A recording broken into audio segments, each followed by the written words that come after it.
Hey, nó khai cho thân tay nó sẽ khó rồi phải đặt để bao lòng hà lòng về ra ấy opa hà pa na lệ sống này thà lăng đi phải để bay ra mấy cái hoa sông đồ gây mấy chỗ mày một tâm nó cái lấy sa lại anh sống phải để bay ra phải để là khi đó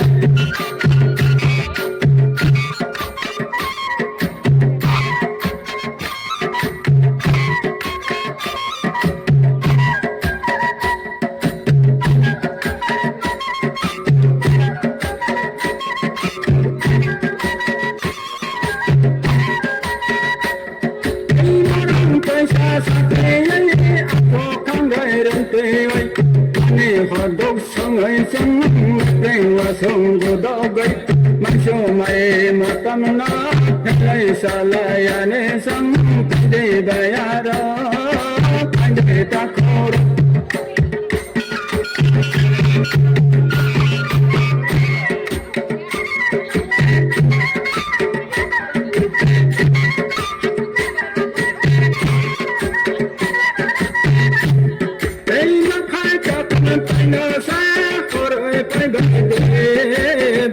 hà lòng để ra ấy opa hà pa na lệ sống này thà lăng đi phải để bay ra mấy cái hoa sông đồ gây mấy chỗ mày một tâm nó cái lấy xa lại anh sống phải để bay ra phải để là khi đó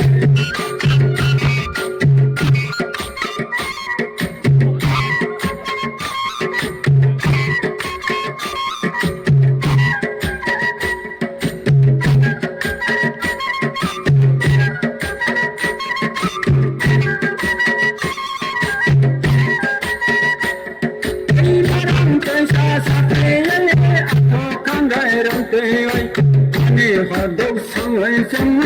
đêm và sống của đó gây mang cho mày một tâm nó lấy xa lại anh sống đi về đó anh để ta khổ đó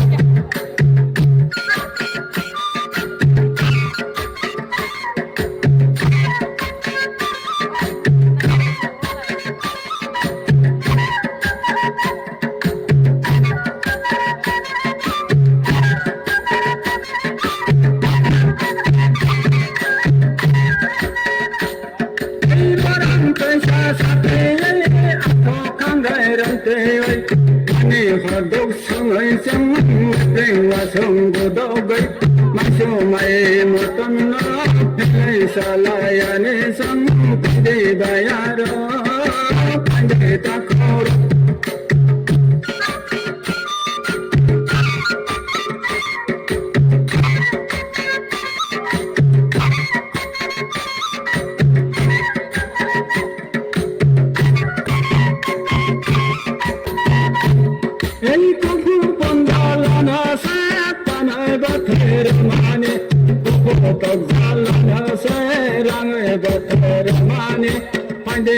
Kim bayara tangai sanaira yagoda mana lekhe koi thai dai de pai de bayara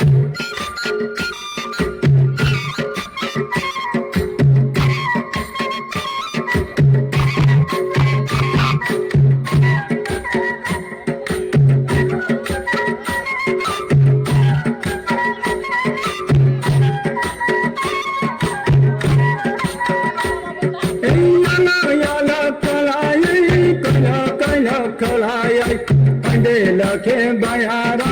tangai sanaira yaksi agara no se toloi pisa de pande bayara bapang na le sam tangai khailang pa ha na le sam ngai pisa ne pande bayara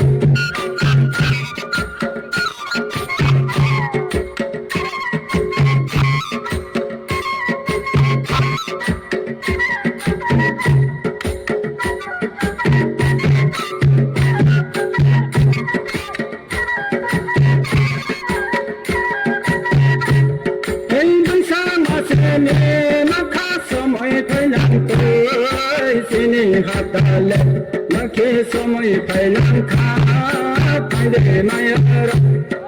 Sango kai se lek no se Kangoy paidan de Hungni moy se olok no song Yaksi anga Yara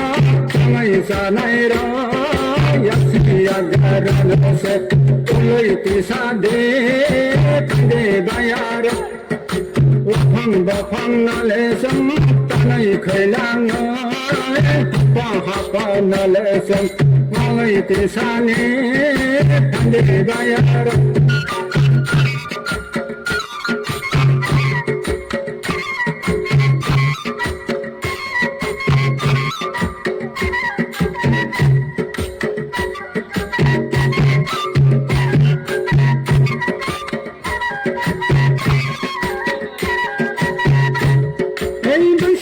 Sini makasomoy pailang toy Sini hatale makisomoy pailang ka Pande mayara Sango kai siling no se Kangoy paibande Hungni mo siyolo no song Yaksi anggara no se Saray kailang ni Pande mayara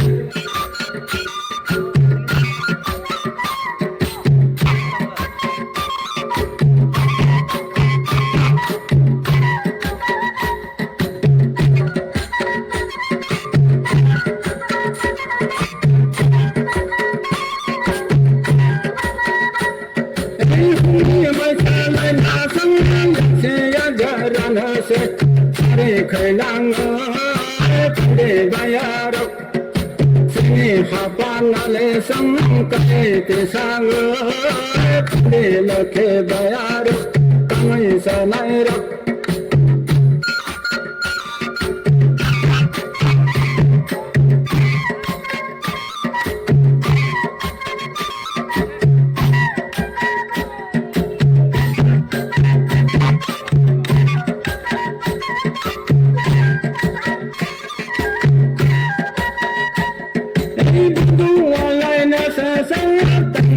Sago kande samay suk kande bayaro ni toksa tumilang na yaksi agarana samro koy hunani kande bayaro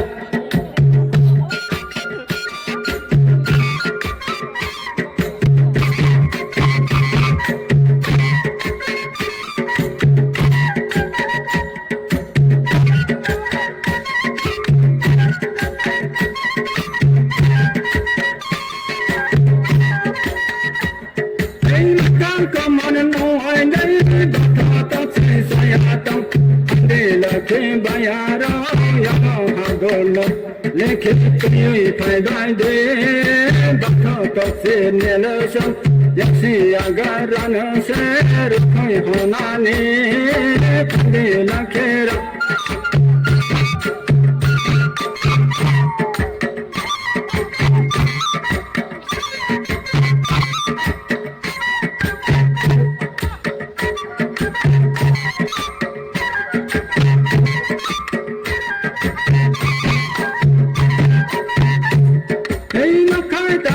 Taina se farai paidai de Yango se karala se Toyoi basa de Humi mai tang komana Langoi tomai se Pande bayar Samai samai kaya Pande lakera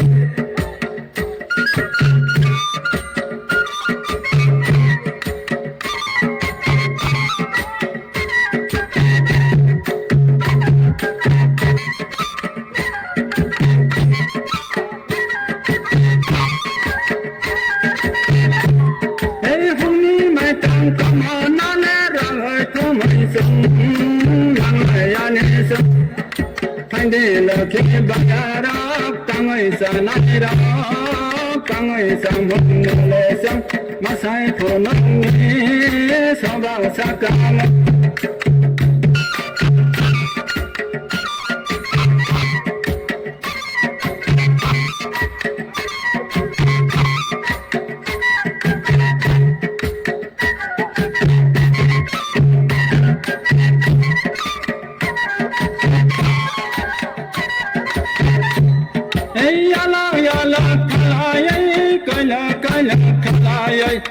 de la Kibayara, Tamasanira, Balenke Timbanase, Mai Sidani, Pande Bayara.